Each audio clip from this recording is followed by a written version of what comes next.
name is Roger McKinley. I'm known as the Mad Bagpiper. If you don't know why I'm known as the Mad Bagpiper, well, you will. At least one of you is thinking, I know there's supposed to be pipes here tonight, but I'm not really sure why. Well, first and foremost, the most obvious. Welcome to the house of Mick Fleetwood. If you didn't know this already, now you know. Mick is very proud of his Scottish heritage. There's a great picture of him in the kilt downstairs of his family tartan. But probably more important, there's a wee black and white photo of his father downstairs in an RAF uniform, Royal Air Force uniform, out of Aberdeen, Scotland, playing the snare drums for a bagpiper. It is very likely the first memories that Mick has as a child was the rat-a-tat-tat of his dad's drum. And lucky for all of us, the apple didn't fall far from the tree, because without Mick's drums, there would be no Fleetwood Mac and none of us would be sitting here today. So, when he opened this place about 3.5 years ago, he decided he wanted to have a house of bagpiper. Now, I will tell you this, as far as house bagpiper, there's not a huge number of pipers in the Hawaiian Islands. So all he really had to do was Google bagpipes Maui.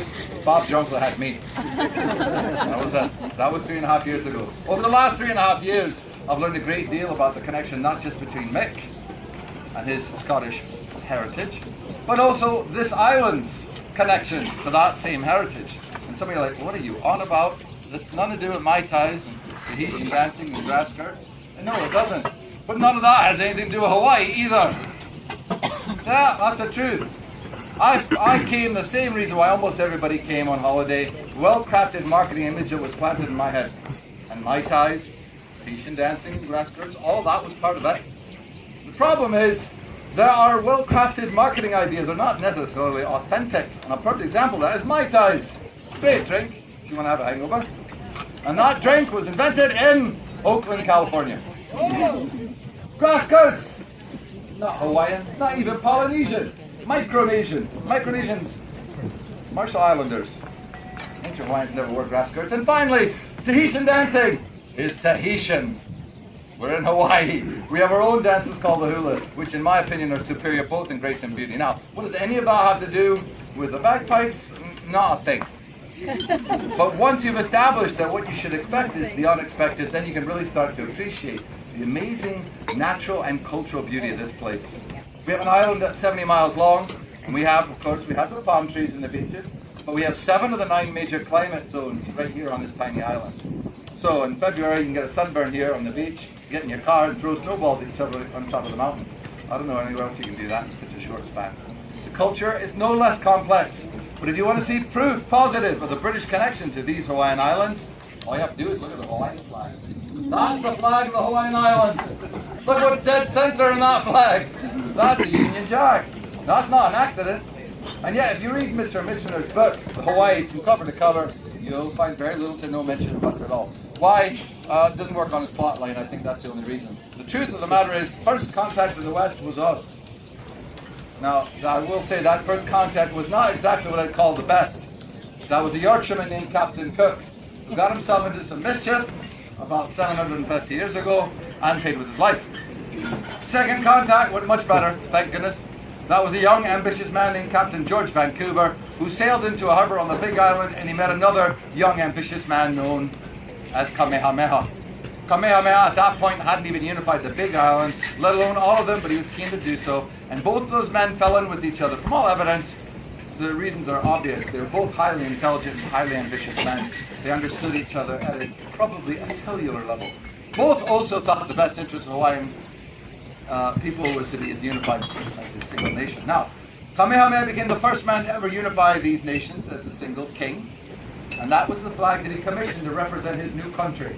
Each one of those stripes representing the inhabited islands in his new island chain, and the Union Jack in deference to the relationship that had become established between himself, his ali'i, his chieftains, and royalty, and those in the UK by proxy. Now, here's your useless trivia of the day. This is the only place on the planet where the Union Jack flies and was never officially a British territory. Never was. It was just cordiality. The only official occurrence that occurred about 40 years after Kamehameha consolidated power was that the Council and Court of London acknowledged the fact that Hawaiian Islands were a sovereign nation. That was it. That was the only official thing. Otherwise, that informality continued to grow between the royalty here and the royalty in the UK. So much so, by the time we get 4.5 generations later into the final chapter of Hawaii's monarchy, that relationship was inexorable. The last queen had no children. Her name was Queen Liliuokalani. So the next in line was her niece. Her niece, the penultimate example of that amalgamation between our two cultures. Her name was Princess Victoria Kaiulani Cleghorn. Cleghorn is not a Hawaiian surname. It is Scottish. What that means is if history had run a different course, the next in line to be monarch of these Hawaiian islands would have been half Scot. Now, if that's not enough reason to have a bagpiper by itself, let me remind you, the first name was Victoria, after her godmother, Queen Victoria. That's the nature of the relationship that used to exist. Princess Kaiulani was actually in the UK getting her education to become the next queen when the overthrow happened. Now, obviously, history runs its driven course. It's the nature of things. It is unavoidable. The outcomes we never know.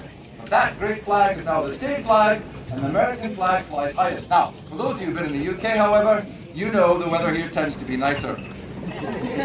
So it shouldn't be a surprise to know that the British that were here, regardless of regime change, tended to stay. 100 years have passed since then. But if you go to my side of the island, I live on the North Shore, a place called Haiku, predominantly local families, some of which with beautiful broad Polynesian faces, brown skin, the last names, telltale last names. Remember, broad Polynesian faces, last names, Ferguson, Wallace, Burns, McGregor, Fraser, we're still here. We just married in like everyone else. As daft as it might sound, the truth of the matter is having a bagpiper here to represent part of the tapestry of this place is probably more authentic than your Mai Tais. And yet, nobody is banging my doors down to play bagpipes at Loot House. It's not what people expect, unless you happen to be at the house of Mick Fleetwood. So there you go. Now there's the second part of what we do every day. If you don't know this, Mick can afford to live anywhere on this planet that he chooses. He's lived here for over 16 years.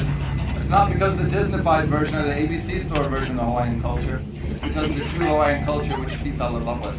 And he wanted to share that with you as well.